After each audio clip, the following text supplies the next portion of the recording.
Dhugaasa dubbachuuf yoo ta'e gaafan zeenaa kana kaleessa galgala dhaggeeffadhe baay'een gammade. Akkuma kootti kan gammade uummanni Oromoo uummanni biyya kana keessa jiraatu hundumtuu akkuma kootti gammade jedhee yaada. Keessumaa naannoon mootummaa Oromiyaa keessumaa Wallaggi gidiraa yeroo dheeraa waggaa shanii ol kan irra ture dhalli isaanii maatiin isaanii dinagdeen isaanii jireenyi isaanii barumsaan illee kan dadhabe waan ta'eef akkuma koo hundumtuu gammadee jedhee yaada. Nus akka biyyaatti akka hojjetaa mootummaa tokkootti nageenyi kun akka inni mirkanaa'u araarri kun akka inni mirkanaa'u ganda keessa jirru keessatti baadiyyaa keessa jirru keessatti abbootii amantaa wajjin barattootaa wajjin hojjetaa mootummaa wajjin baadiyyaa gadi buunee kan hojjennuu fi hamma dhumaatti illee kan bukkeetaa dhaabbannu ta'uu mirkaneessuun barbaada. Araarri kun yoo taasifame ajjeechaan nurraa hin dhaabbataa jechuudha. Gidiraan nurraa hin dhaabbataa jechuudha. Keessumatti yoo in argita ta'e uummanni Oromoo amma keessumatti gara lixaa kanatti akkatti qotee nyaatu dhabeera, akkatti aramee nyaatu dhabeera, rakkoo hamaa keessa jira, hundumtu magaalaatti galeera, qeesaa diigee galeera manatti jechuudha. Araarri kun kana hambisaa jechuudha. Araarri kun kana hambisaa jechuudha. Warrumti amma abaaboo shanee jedhamee caakkaa jiranis eessaa dhufee miti dhala Oromoodha. Kanaafi mootummaan ejjennoonni fudhatee ammallee Taanzaaniyaa keessatti araara yoo buume kaleessas mootummaan gama tokkoon araara gaafachaa gama tokkoon immoo hojii nageenyaa kana mirkaneessuudhaaf wanta inni booddeetti deebi'aa turellee hin jiru jechuudha. Kanaaf ammallee in araaramna nagaa hawaasa kanaa in uumna yoo araaramne misooma biyya kanaa misoomi biyya kanaa dinagdeen biyya kanaa in ka'a nageenya biyya keenyaaf in buufna jedhee karoorri mootummaan amma qabatee jiru kun yaada uummata Oromoo bichaa utuu hin ta'in yaada sabaaf sablammoota Itoophiyaa keessa jirudha waan ta'eef yaadi mootummaa fudhatama qaba waan ta'eef yaada uummata Itoophiyaati waan ta'eef yaadi araaraa kun cimee itti fufuu qaba. Lafarra dheeressuu yoo dhiisan dafee gabaabbatee akkuma naannoo Tigraay TPLFin araaraan xumurame sun yoo araaraan xumurame fedhii hawaasa Itoophiyaati malee fedhii hawaasa. Araarri kun bu'ee jennaan jechuudha.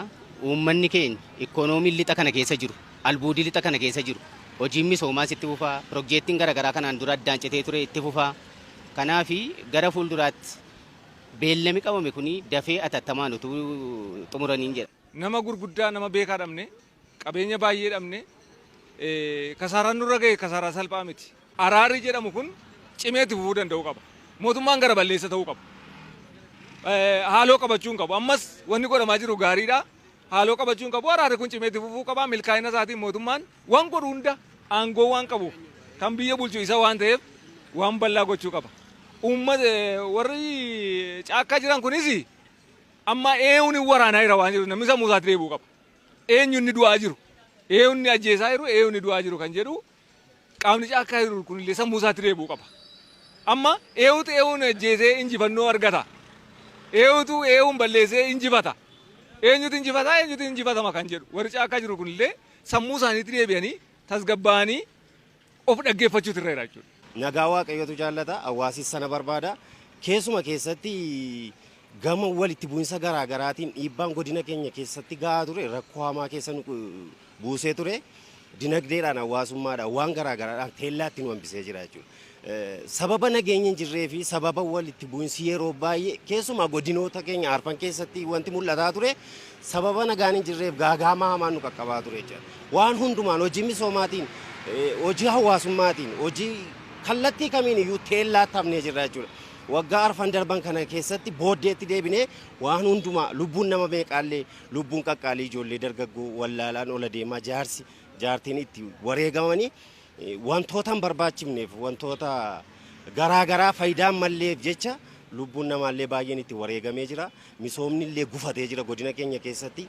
Kanaaf araarri kuni waa Waaqayyo jaallatudha jedheen akka nama tokkotti yaada. Maaliif hojiin kanaan dura takaalamanii gama barnootaatiin gama misooma garaagaraatiin harkifatanii jiranii lafa dhaabbatan irraa ka'anii naannoon keenya akka guddattu dinagdeen akka isheen of dandeessu gochuu keessatti gahee olaanaa taphata jedhee yaada.